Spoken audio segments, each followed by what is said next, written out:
All right, so if you've been in the gym with us recently, or if you've seen anything that we've put online, you've noticed that we have a new trainer with us, and I guess you could say a trainee or a player.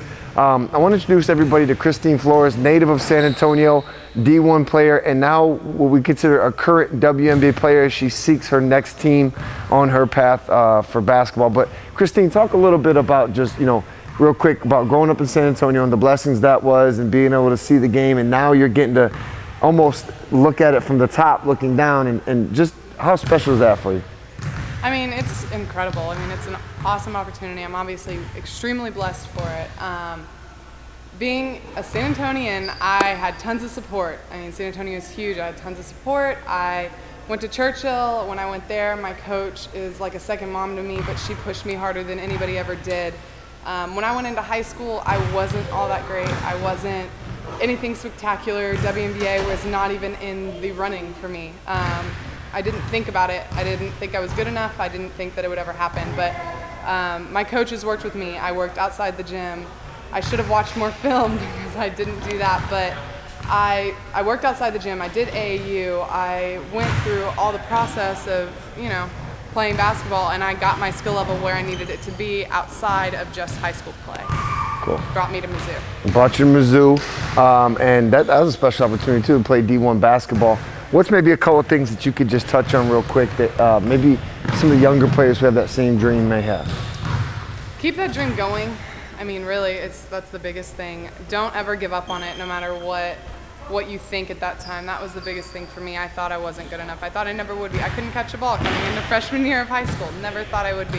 And I kept working and working and working. Was in the gym, doing everything I needed to do, and got the connections out there, did the right things. Then I got to Mizzou, and when I got there, it was a lot of film.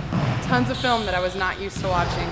And that brought my play to a whole new level, and I wish I would have done that in high school because the offers, obviously, I would have had a lot more had I'd done those types of things in high school. And then just getting in the gym extra. When we had a coaching change, our coach came in and the first thing it was get 1,000 shots up every single day. And we went in and we got those shots up, and it was the hardest thing. And it was, people were stubborn at first, but we got those up, and you see it progressively get better over time. It takes time, but we got a lot better at it. Awesome. So from there you got drafted by the Phoenix Mercury, went to training camp, it didn't work out, went overseas, came back, went to training camp with the Silver Stars, or now the Stars, right?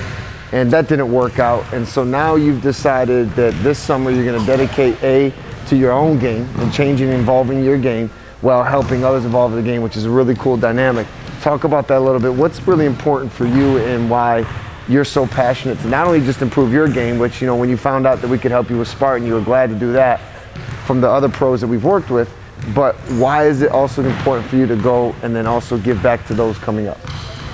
I had that support coming up. I had everything I needed to have. My parents took me everywhere. My poor mom worked her butt off to go everywhere, to get us everywhere we needed to.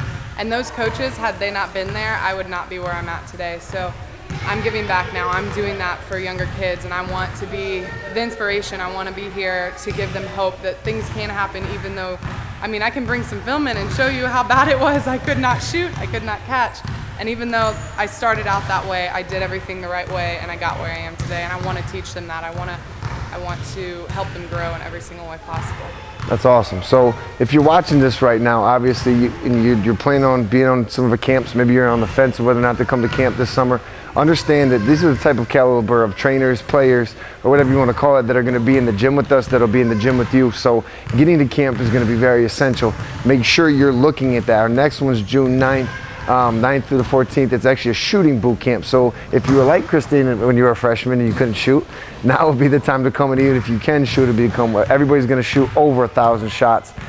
Maybe not all every day, but close to that. And it's definitely going to be transformational, as well as the other training going on this summer. So make sure you get with us. Click the link below, and it'll lead you to our summer camps and schedule.